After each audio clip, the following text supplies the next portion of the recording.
Dari Jalan Ayam Sanghaji nomor 41 Yogyakarta, 101,3 Star FM, Inspiring Sound. Selamat malam Star Lovers, apa kabar Anda di hari Jumat ini jelang weekend ya?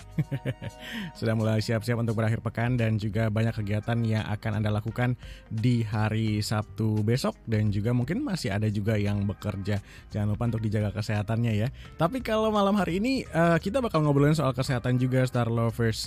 Dan malam hari ini kita akan membahas soal yang biasa terjadi di lingkungan sekitar kita juga. Dan ini biasanya buat para pekerja yang mungkin terlalu berat gitu, ini juga bisa beresiko terjadinya di tubuh Anda nih Star Lovers. Dan malam hari ini saya sudah bersama Dr. Asa Ibrahim Zainal Asikin, SPOT dari Departemen Ortopedi dan Traumatologi FKKMK Yogyakarta dan di Rumah Sakit Sarjito juga. Via Zoom, selamat malam dokter. Terima kasih sudah mengundang saya malam hari ini. Siap dokter, ini jadi lebih semangat karena ngobrolin soal yang biasa terjadi ya dokter ya di sekitaran kita juga nih ya dokter. Pastinya relate banget sama orang-orang. Iya relate banget mau muda, ya. mau tua semuanya sering kena nih. Oke benar. Nah ini dokter terkait dengan sakit pinggang, yang saya tahu itu ketika ada yang bertolak pinggang, kemudian itu identiknya adalah sakit pinggang gitu. Nah sebenarnya sakit pinggang sendiri ada berapa jenis sih dok yang secara medis? Ya jadi kalau biar pendengar semua bisa nangkep pembahasannya ya. Jadi intinya kasus sakit pinggang dialami masyarakat itu kasusnya banyak banget. Bahkan dari penelitian itu yang namanya sakit pinggang itu penyebab kedua tersering orang datang ke dokter. Yang paling sering yang pertama adalah orang yang common cold atau sakit batuk pilek, demam gitu-gitulah. Nah, kedua tersering orang berobat ke dokter itu orang dengan sakit pinggang. Itu. Jadi memang kasusnya banyak banget. Dan kalau secara medis sendiri, penyebabnya sendiri untuk sakit pinggang itu bisa sesuatu yang berat, bisa sesuatu yang berat, yang parah. Misalnya, kalau pernah dengar suatu saraf terjepit, atau ada masalah ginjal, atau masalah pada tulang belakang gitu. Tapi yang lebih sering sebenarnya bukan sesuatu yang berat, sesuatu yang ringan, yaitu sesuatu masalah pada otot-otot pinggangnya. Itu 95% orang datang dengan sakit pinggang, itu karena ada tarikan atau kalau bahasa medisnya kita sebutnya strain ya, ibarat kayak keseleo lah otot tulang belakangnya itu yang menyebabkan sakit pinggang, kira-kira kayak gitu. Oh gitu. Jadi ini penyebabnya itu bisa bermacam-macam dok, atau lebih ke karena cedera otot atau yang seperti apa nih? Karena sebagai orang awam nih masih agak bingung gitu. Apa yang menyebabkan jadi seseorang ini jadi sakit pinggang gitu?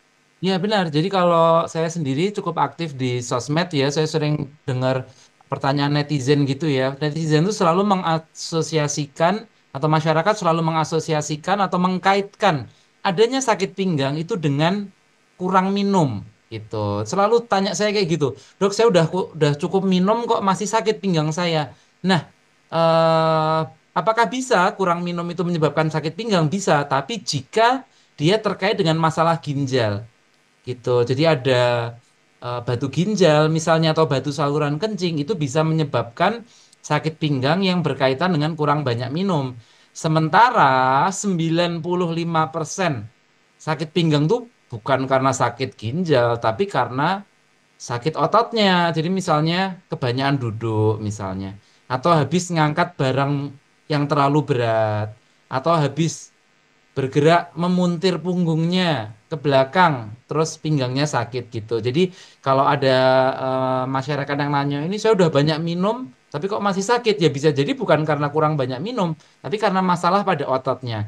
Nah, kalau 95% ini karena masalah otot yang ringan, yang 5% ini yang karena masalah yang bisa dibilang berat tadi, Mas.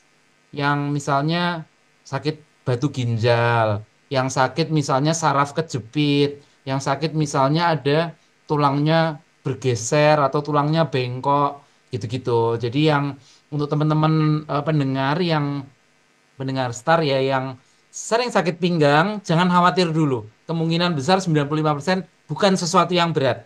Kira-kira sih kayak gitu. Baik, dokter, kalau misalkan ada istilah cedera otot dan juga ada yang menyebut saraf kejepit, ini ada hubungannya nggak dengan sakit pinggang yang dimaksud, atau itu ada perbedaan tersendiri itu dari cedera otot dan juga saraf kejepit? Ya, tentu saja ada. Biasanya kalau dia hanya cedera otot saja, biasanya cuma sakit di sekitar, kita sebutnya low back pain biasanya ya kalau di apa namanya istilah medisnya ya, nyeri punggung bawah atau diboyok lah kalau orang-orang Jogja dan sekitarnya lah ya.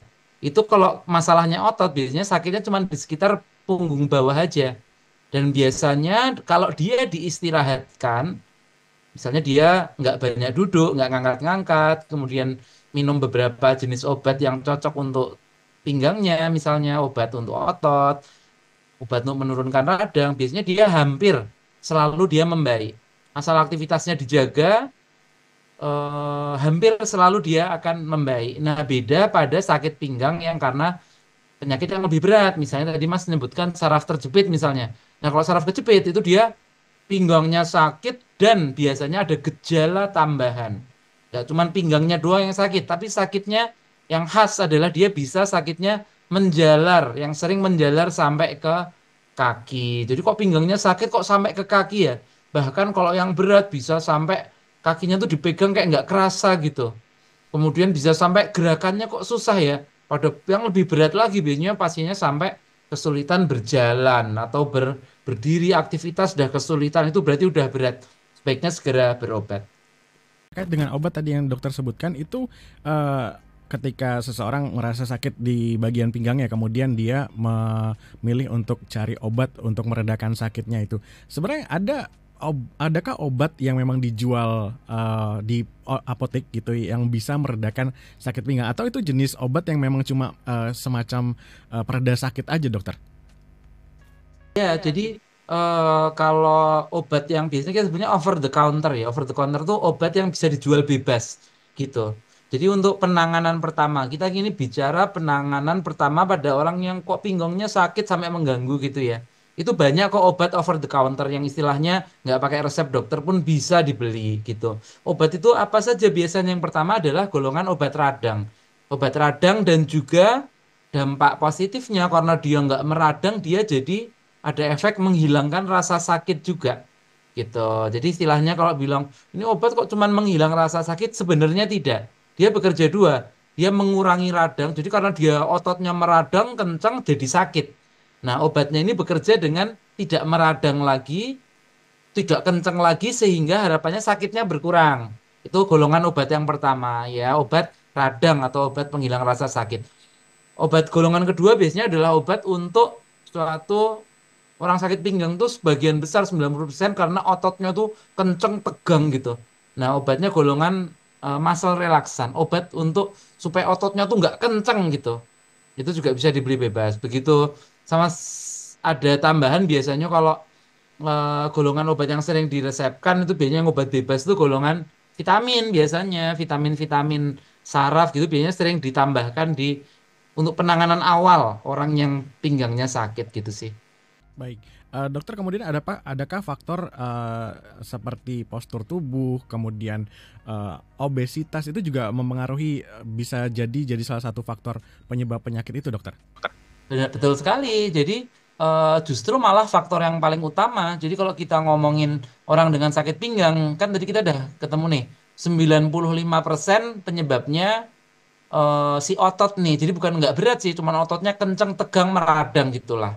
Karena apa? Karena tadi yang disebutkan Mas tadi, misalnya postur duduk yang kurang baik misalnya. Jadi kalau nanti teman-teman search misalnya postur duduk yang baik misalnya di internet nanti akan ketemu posisi punggungnya yang lurus, di bagian pinggang belakang dikasih penyangga, tinggi, tempat duduknya seberapa, posisi duduknya seberapa itu ada. Kita sebutnya sebagai posisi duduk yang ergonomis gitu. Nah, tapi jangan salah, kita sudah duduk dengan posisi yang benar pun kalau dalam jangka waktu lama, lama itu menurut penelitian lebih dari 8 jam. Kita udah posisi duduknya benar, kalau lebih dari 8 jam juga sangat berpotensi kita 8 jam dalam sehari ya, sangat berpotensi kita bisa kena masalah pada tulang belakang, otot tulang belakangnya gitu. Nah, tadi faktor tambahan, misalnya orangnya sangat gemuk misalnya atau dibilang tadi obesitas ya, itu juga faktor resiko tambahan. Jadi apalagi kalau, mohon maaf, orangnya gemuk, duduk lama, posisi duduknya jelek. Nah, itu kombinasi penting, kombinasi utama pasien-pasien paling sering datang dengan sakit pinggang. Baik.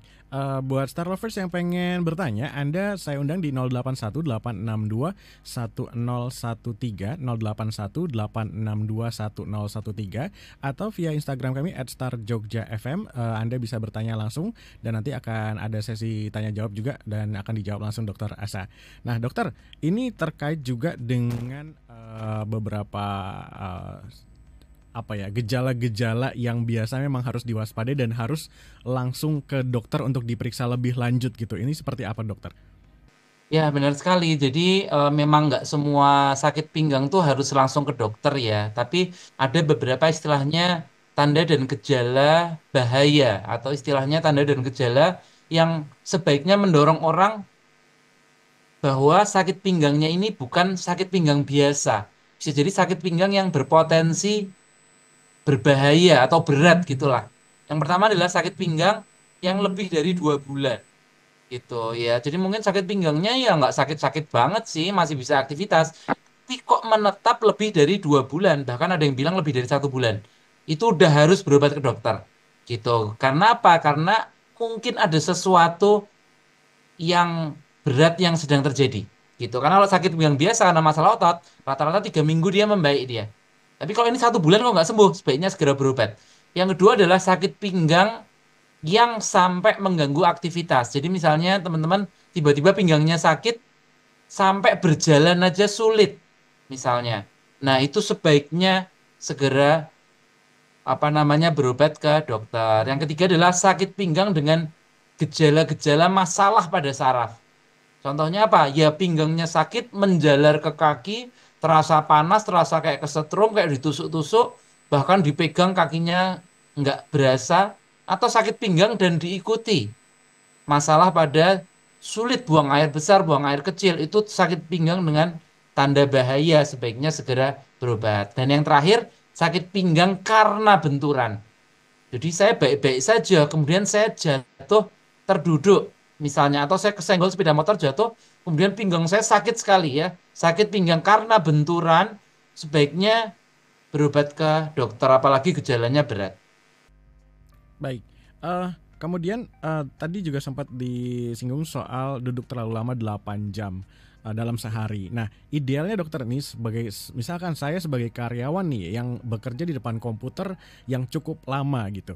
Nah, itu sebaiknya idealnya berapa jam sekali atau beberapa menit sekali untuk bergerak dan juga pindah dari tempat duduk, berdiri dari tempat duduk, dokter? Ya. Oke, jadi dari penelitian durasi duduk itu yang pasti aman tuh kalau di bawah 4 jam dalam sehari. Jadi kalau di bawah 4 jam itu sangat aman ya. Jadi eh, resiko berbagai macam penyakit tulang belakang tuh tidak terjadi menurut penelitian ya. Yang pasti bahaya atau pasti sudah terbukti kalau duduknya lebih dari 8 jam, nggak cuma sakit pinggang, masalah-masalah pada jantung, masalah-masalah pada aliran darah, resiko stroke, diabetes, penyakit metabolik itu tinggi kalau dia lebih dari 8 jam. Gitu. Nah, pada orang-orang yang mau nggak mau kan berarti memang kerjanya duduk lama kan gitu ya. Mau nggak mau harus duduk lebih dari 8 jam. Itu tipsnya yang pertama adalah per paling tidak setiap 1 jam dia kasih waktu sekitar 5 menit sampai dengan 10 menit untuk stretching pinggang dan tulang belakang atau mondar-mandir lah, berdiri berjalan gitu setiap 1 jam gitu. Jadi 1 jam sekali dia berdiri sekitar 10 menit, dia boleh jalan atau dia boleh sambil kerja sambil berdiri sambil stretching gitu, sangat penting ya. Nah, selain itu yang sehari kerjanya lebih dari 8 jam itu duduk, aktivitasnya harus banget mengimbangi dengan aktivitas fisik atau olahraga paling tidak sekitar 2,5 jam seminggu. Jadi ya duduk lama oke lah, tapi biar nggak kena penyakit, imbangi dengan olahraga paling nggak 150 menit per minggu. Itu sih, jadi ya oke lah duduk lebih dari 8 jam, mau gimana lagi orang kerjanya itu kan. Nggak boleh nggak diimbangi dengan satu stretching, dua olahraga di luar waktu duduk lamanya itu. Kalau kebalikannya dokter, kalau berdiri terlalu lama, misalkan biasanya di pabrik-pabrik itu kan juga berdiri terlalu lama nih dokter ya. Nah itu juga beresiko nggak sih dok? Kalau berdiri terlalu lama malah cenderung aman sebenarnya. Oh, Asal cenderung aman malah ya. posisinya tidak statik. Tuh, yang kurang bagus adalah posisi yang diam terlalu lama. Jadi kalau berdiri terlalu lama statik kurang baik. Tapi kalau dia berdiri, kemudian menumpunya ke kaki kanan, ke kaki kiri, berjalan sedikit, sambil sedikit stretching, diimbangi itu sehat. Orang bekerja sambil berdiri itu sehat. Sehingga kalau dicermati di negara-negara yang atau di kantor-kantor yang progresif, dalam artian mengikuti perkembangan penelitian gimana sih caranya orang kerja tapi tetap sehat, itu sekarang dibikin mejanya itu bisa naik turun gitu Mas biasanya.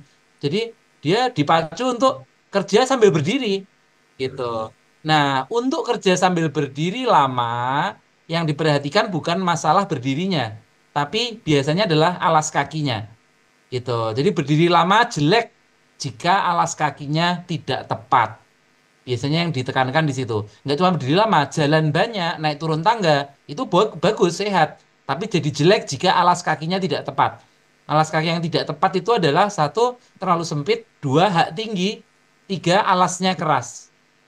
Gitu. Jadi selama berdiri lama sih, menurut secara kesehatan oke sih. Tapi selangi dengan gerakan-gerakan stretching sambil berdiri lama, dan alas kakinya nggak boleh salah gitu. Kalau masalah stretching ini dokter, apakah ada kayak biasanya kalau kita duduk terlalu lama kemudian stretching itu kan kanan kiri pinggang bergerak gitu ya dokter. Apakah ada mungkin yang sebaiknya dihindari, gerakan-gerakan yang sebaiknya dihindari dokter? Kalau sebaiknya dihindari sih nggak ada ya. Kalau sebaiknya dihindari sih nggak ada. Tapi tadi udah benar ya. Jadi miring kanan, miring kiri, rotasi, muter kanan, muter kiri, nunduk depan, nunduk belakang gitu. Masing-masing posisi itu sekitar 30 detik. Dan kalau bisa malah di stretch, ditarik semaksimal mungkin, sekuatnya ya. Jadi biar otot-ototnya yang tegang, yang mau jadi penyakit itu terulur. Biar nggak jadi penyakit, kira-kira sih gitu. Baik, jadi malah lebih rekomendasinya itu lebih stretching lebih keras itu maksudnya lebih stretch itu malah lebih bagus ya dokter ya? Nah, jadi nggak cuma ke depan dikit, tapi kalau bisa seoptimal mungkin lingkup gerak yang sampai nggak bikin sakit.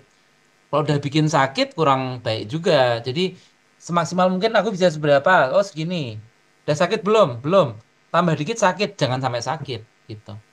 Di lingkup gerak orang kan beda-beda. Kayak istri saya misalnya dia bisa sampai cium lutut misalnya gitu. Kalau saya nggak bisa. Saya dipaksa sampai cium lutut sakit pinggang saya pasti. Ya nggak apa-apa semampunya aja. Beda orang beda gitu. Karena itu pun bertahap ya dokter ya. Stretching itu nggak semua orang bisa langsung cium lutut gitu seperti itu. Iya bertahap. Saya juga kebetulan orangnya agak kaku sendi-sendinya. Nggak bisa cium lutut nggak bisa aku. Kalau dipaksa bukan malah sehat malah cedera pasti. Ah, itu dia poinnya ya. Baik, dokter kita rehat sejenak. Buat Star Lovers yang ingin bergabung, Anda saya persilahkan di 081 862 1013. Dokter kita akan kembali setelah yang berikut ini. 101,3 Star FM Inspiring Sound. Masih ngobrol bareng FKM UGM dan Dr. Asa Ibrahim Zainal SPOT, Departemen Ortopedi dan Traumatologi Rumah Sakit Akademik UGM. Dokter ini sudah banyak yang bertanya di WA dan juga di Instagram ya dok. Kita langsung bahas saja dokter. Yang pertama ini dari RM yang bertanya, dok, saya kalau tidur selalu miring, apakah ini tidak bagus untuk otot di lengan atau bahu? Oke, bagus-bagus saja, nggak ada masalah. Selama masnya atau mbaknya yang nanya setelah bangun tidur merasa baik-baik saja, nggak ada masalah. Yang kurang baik adalah biasanya lo posisi tidur itu yang bukan miring atau telentang, tengkurap bukan, tapi posisi lehernya yang pertama ya. Jadi pastikan bantal itu ketebalannya itu sesuai dengan kontur leher. Nggak yang terlalu tebel banget sehingga lehernya sampai melengkung gitu. Dan lebih baik tidak tanpa bantal. Jadi tetap pakai bantal biar kontur leher yang normal itu bisa terjaga ya. Karena jangka panjang kalau kontur leher dan tulang belakangnya tidak sesuai itu bisa bikin masalah nanti di kemudian hari, mungkin nggak sekarang, beberapa puluh tahun lagi gitu. Jadi kalau masalah miring segala macam, miring telentang nggak ada masalah selama nyaman, it's okay ya. Yang jadi masalah adalah kalau posisi lehernya kurang pas, atau posisi pinggangnya kurang pas. Ya, kalau ada gambarnya enak sih sebenarnya ya. Bisa Iya. mampirlah ke IG saya pernah posting tentang posisi leher dan tulang belakang yang bagus, bisa cek di situ. Oh, baik. Ini terkait juga dengan konten dokter nih. Saya sebelum berlanjut ke pertanyaan dari Star Lovers, itu dokter soal kretek nih dokter. Ini mungkin bisa jelasin. Kemarin tadi saya sempat lihat konten soal yang kretek di bagian leher. Itu Ya, mungkin bisa dijelasin dulu dokter. ya, jadi ke kretek-kretek atau manipulasi ya istilahnya ya, manipulasi tulang belakang itu suatu praktek yang banyak dilakukan di masyarakat kita sekarang, ya. Tapi yang mau saya tekankan adalah bahwa secara umum manipulasi tulang belakang itu boleh-boleh saja ya, nggak terus semua dilarang gitu nggak. Boleh-boleh saja dengan syarat dua.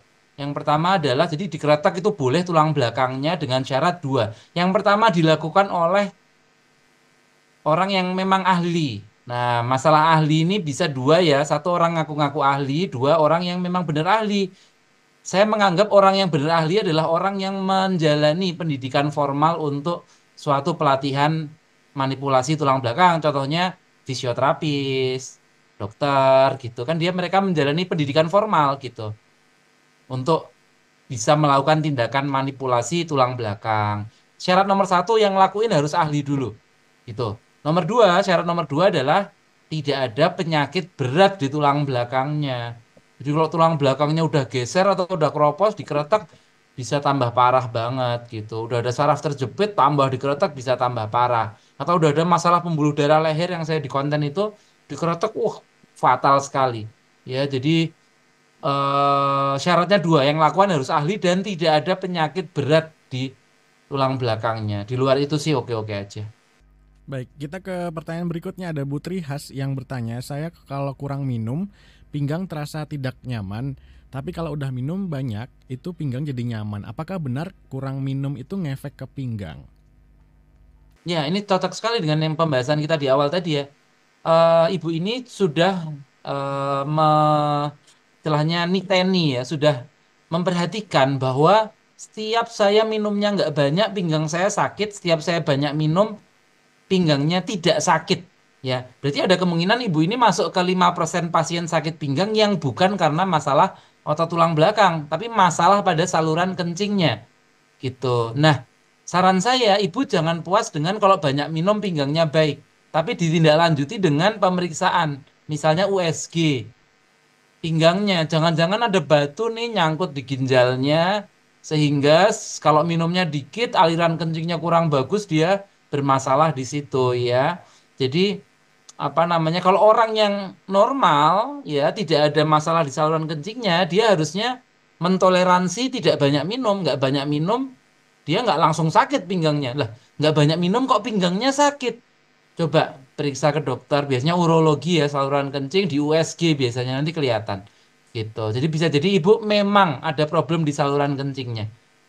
Di ginjalnya, ureternya, atau vesika di kandung kencingnya. Bisa jadi loh, belum tentu benar juga. Nah, supaya tahu pasti diperiksa gitu. Yang berikutnya ada Kevin yang tanya, dok kalau tidur posisi terlentang kok sakit di pinggang ya dok? Tapi kalau miring itu bisa tidur nyenyak. Ya, kalau yang paling sering kok tidur telentang kok sakit ya pinggangnya. Itu eh ini bukan kata saya ya, kata penelitian ya. 90% disebabkan karena faktor kasurnya. Ya, jadi kasur yang baik itu menahan punggung kita dalam posisi yang istilahnya lurus. Kalau bahasa ini kan pendengarnya orang Jawa juga orang Jogja ya.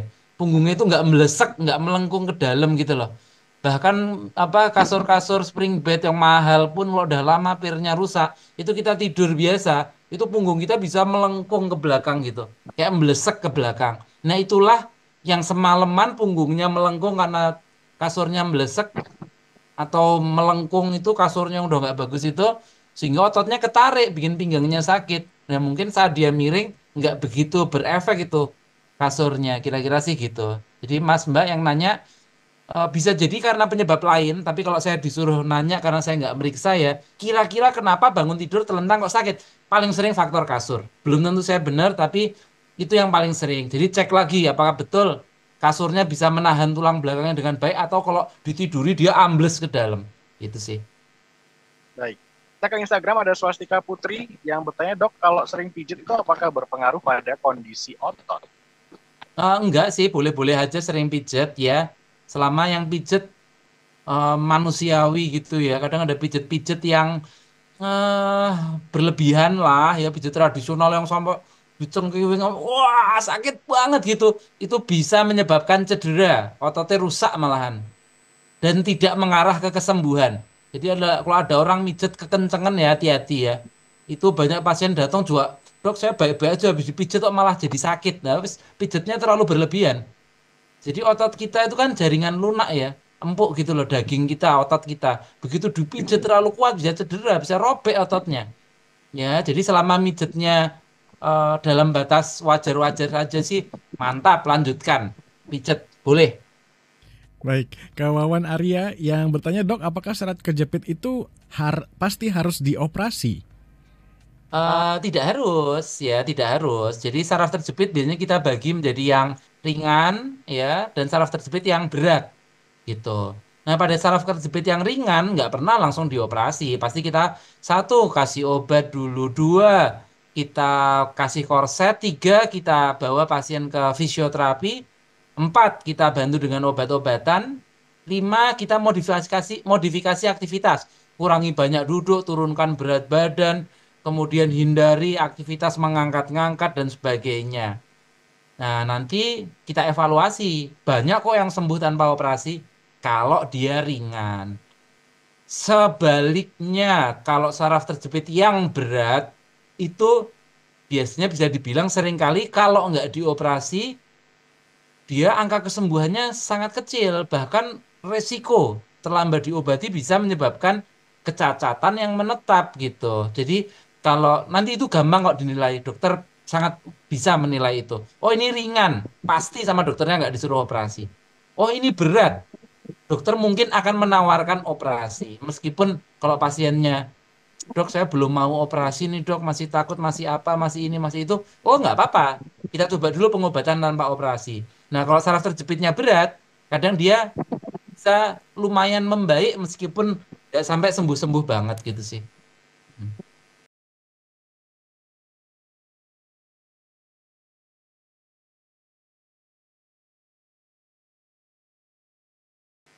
Oke, kalau elastisitas otot sebenarnya yang utama bukan dengan vitamin ya. Kalau elastisitas otot adalah dengan satu stretching, rajin stretching. Saya selalu bilang 3 kali, satu saat sekitar 10 menit, 15 menit sebelum kerja, kemudian setelah kerja, dan minimal 1 kali di antara dia sedang bekerja. Paling tidak 10 menit sampai 15 menit. Satu, itu menjaga elastisitas otot. Dua adalah olahraga dong. Elastisitas otot di mana yang mau dilatih? Otot kaki ya bisa dengan sepeda, berenang, kadang-kadang lari, kemudian atau jalan cepat gitu kira-kira ya. Atau di tangan, gerakkan tangannya dengan aktivitas olahraga. Nah, tapi kalau ditanya, dok saya ingin minum suplemennya apa dok? Sebenarnya kalau elastisitas otot bukan dengan suplemen, tapi dengan tadi aktivitas fisik ya. Tapi kalau ditanya suplemen apa yang paling cocok untuk otot, saya bisa bilang vitamin D. Orang-orang yang tidak kekurangan vitamin D, yang vitamin D-nya cukup, itu ototnya lebih rendah kejadian cedera, lebih fleksibel di sendi-sendi dan ototnya, dan apa namanya untuk aktivitas atletik olahraga biasanya dia lebih tinggi skornya. Istilahnya dia tambah sehat lah gitu. Jadi kalau tanya suplemennya vitamin D aja sih yang terbukti baik. Baik. Yang berikutnya ada Wikan di Bantul, dokter. Dok, bener nggak ya ada cerita sakit pinggang lalu beli obat tradisional Cina itu terus sembuh? Itu gimana tanggapan dokter nih? Bisa saja ya, bisa-bisa saja kalau dia sakit pinggang. Sakit pinggang yang 90% yang karena masalah otot itu bahkan nggak usah minum obat Cina, itu ditunggu aja sembuh sendiri gitu. Angka kesembuhan sangat tinggi dengan dia menghindari hal yang menyebabkan dia sakit pada awalnya. Oh, dia sakit pinggang karena duduk lama. Begitu dia 1, 2 hari, 3 hari, 4 hari nggak duduk atau hindari duduk lama, itu sangat bisa membaik bahkan tanpa obat Cina. Nah, sehingga harus dipastikan lagi nih sakit pinggangnya karena apa. Kalau sakit pinggangnya yang kasus berat karena tulang belakangnya geser, karena saraf kejepit, atau karena tulangnya bengkoknya berat misalnya, minum obat Cina sekontainer juga tetap aja nggak sembuh gitu. Jadi kalau ada pasien, aku habis minum obat Cina ini, ya mungkin memang kasusnya kasus ringan, di mana minum obat radang obat Cina itu biasanya isinya adalah obat radang dosis tinggi gitu. Nah, problemnya lo obat radang yang ngasih dokter dosisnya terkendali. Insya Allah nggak sampai bikin efek samping kan gitu. Nah, kadang-kadang obat-obat Cina kadang-kadang ya, saya nggak menggeneralisir semua. Isinya adalah obat racikan yang bisa dibilang dosisnya tinggi. Jadi kayak pelang minum kok langsung enak. Iya, tapi berisiko masalah pada ginjal dan organ yang lain. Jadi misalnya mau minum obat, banyak kok obat dokter yang manjur dan dikasih dengan dosis yang sesuai.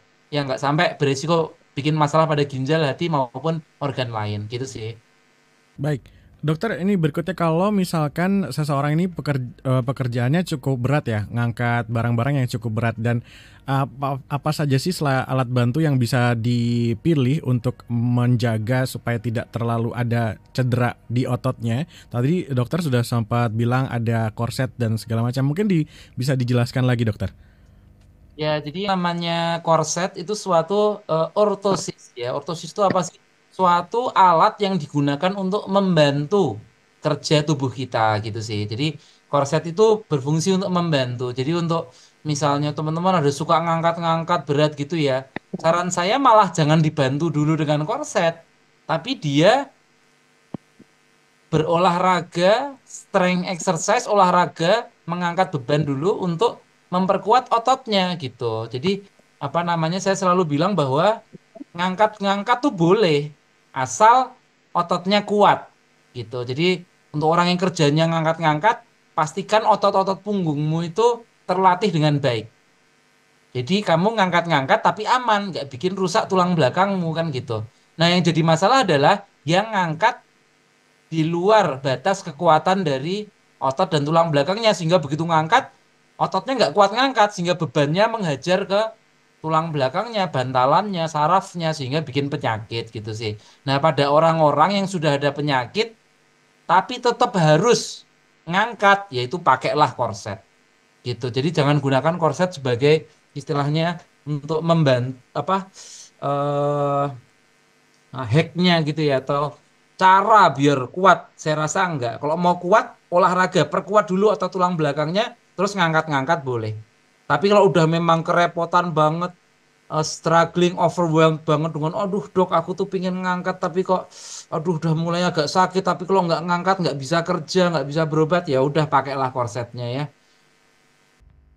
Baik, terutama juga yang usia lanjut itu penggunaannya juga bisa dipakai dok, atau tergantung ininya, tergantung kebutuhan. Nah, kalau saran saya kalau mau rutin pakai korset itu sebaiknya nanya dulu sama dokternya. Jadi beberapa pasien kami ada yang istilahnya tergantung ya, ketergantungan pakai korset gitu. Jadi korset memang digunakan untuk, kan ortosis. Ortosis itu untuk mendukung atau membantu fungsi tubuh kita, misalnya untuk pinggang kita gitu ya. Nah, banyak begitu dia pakai korset terus, tadi yang saya bilang jangan dirutinkan pakai korset. Begitu pakai korset terus, akhirnya ototnya, tulang belakangnya terbiasa untuk dibantu. Karena dibantu terus jadi lemah. Gitu. Kayak ibarat misalnya kita untuk jalan kita perlu pakai kaki kita. Tapi ternyata nih ada suatu teknologi di mana kita cuman ngelinding aja nyampe, kita nggak harus jalan. Lama-lama otot kita mengecil misalnya gitu, sehingga korset dipakai terus-menerus jelek, nggak boleh sebenarnya, ototnya mengecil. Tapi saya kalau nggak pakai korset sakit pinggang saya, berarti berobat. Sakit pinggangnya karena apa? Diobati supaya nggak harus pakai korset terus kan gitu pola pikirnya. Terima kasih. Oh, baik. Baik dokter, kita rehat sejenak lagi nanti di sesi terakhir. Mungkin buat Star Lovers yang ingin bertanya, Anda masih saya persilakan di 0818621013. 101,3 Star FM Inspiring Sound, masih di Health Talk kerjasama bersama Star FM dan juga FKKMK UGM, dan masih ada Dr. Asa Ibrahim yang membahas tentang mengenal sakit pinggang. Ini dokter, ternyata ada pertanyaan di Instagram yang tidak terbaca ini, tapi di notifikasi ada dari Meta yang bertanya, "Dok, saya ini lagi sakit kayak LBP gitu. Nah, cuma sakitnya pas ketika abis kebangun dari tiduran. Kalau lagi berdiri atau duduk atau jalan biasa itu kayak normal aja. Cuma pas abis rebahan mau kebangun langsung sakit. Ini saya udah 3 hari masih belum sembuh, Dok. Tadi pagi saya coba dibekam sama akupuntur juga. Baiknya apakah mending diperiksakan ke rumah sakit aja gitu ya, Dok? Soalnya ini sakitnya masih belum hilang."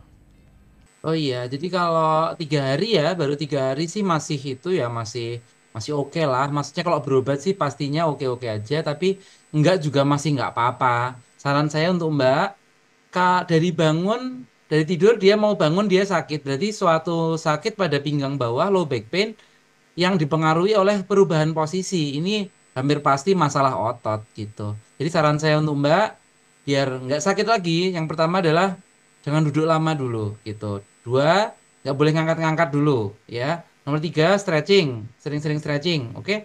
Nomor 4 adalah eh apa namanya, kalau bisa tidurnya di kasurnya yang agak keras dulu gitu, jangan yang terlalu empuk dulu. Kasur pada kondisi ini pakai kasur yang agak keras lebih baik, harusnya sih membaik dalam beberapa hari. Sama perbanyak makan protein dan minum air putih ya. Cedera otot tuh paling cepat diperbaiki dengan asupan protein yang cukup, jadi makan lauknya ikan, ayam, daging, telur yang banyak ya. Baik, dokter, ini karena waktunya sudah jelang jam 8 ya, sebentar lagi. Dokter mungkin ada penutup untuk Star Lovers yang mengenai tentang sakit pinggang ini, dokter. Monggo. Oke, jadi Star Lovers, kalau misalnya teman-teman mengalami sakit pinggang ya, itu banyak temennya kok ya, kasusnya tuh banyak ya, semua di sehari-hari banyak. Dan tenang saja, 95%, 90% pasien sakit pinggang itu disebabkan sesuatu yang sangat bisa sembuh sendiri. Jika satu, dijaga aktivitasnya. Aktivitas yang paling sering bikin pinggang sakit adalah duduk lama. Jadi kurangin duduk lama gitu. Nomor 2 adalah kurangi ngangkat-ngangkatnya dulu, dan cek lagi tuh kasurnya di rumah tuh, masih solid, bagus gitu, atau udah ambles. Kalau udah ambles sangat mungkin bikin sakit pinggang ya. Dan kapan harus berobat? Ini penting ya, terakhir ya. Berobat jika satu sudah 2 bulan paling enggak dia enggak sembuh-sembuh. Atau enggak usah nunggu 2 bulan, tapi gejalanya berat. Sampai susah jalan, susah aktivitas. Sampai ada kakinya susah berjalan. Lebih baik kalau gejalanya berat, enggak usah nunggu 2 bulan, sebaiknya segera berobat. Terima kasih semuanya, semoga bermanfaat ya. Baik, terima kasih dokter. Ini kalau pengen lihat konten-kontennya dokter di Instagram apa nih dokter? Akunnya Ya, dokter. @dokter_asa Ibrahim ya. Oh, saya sering banget bikin konten edukasi terkait kesehatan tulang, sendi, lutut, punggung, vitamin D, pertumbuhan anak, lengkap lah. Terima Mhm. kasih. Terima kasih dokter sudah hadir via Zoom malam hari ini ngobrol tentang sakit pinggang.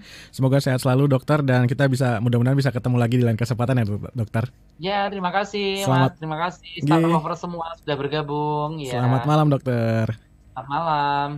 Terima kasih Star Lovers sudah mendengarkan saya malam hari ini obrolan Health Talk bersama FKKMK UGM. Kalau gitu saya Rizky Arif pamit. Selamat malam, sampai jumpa.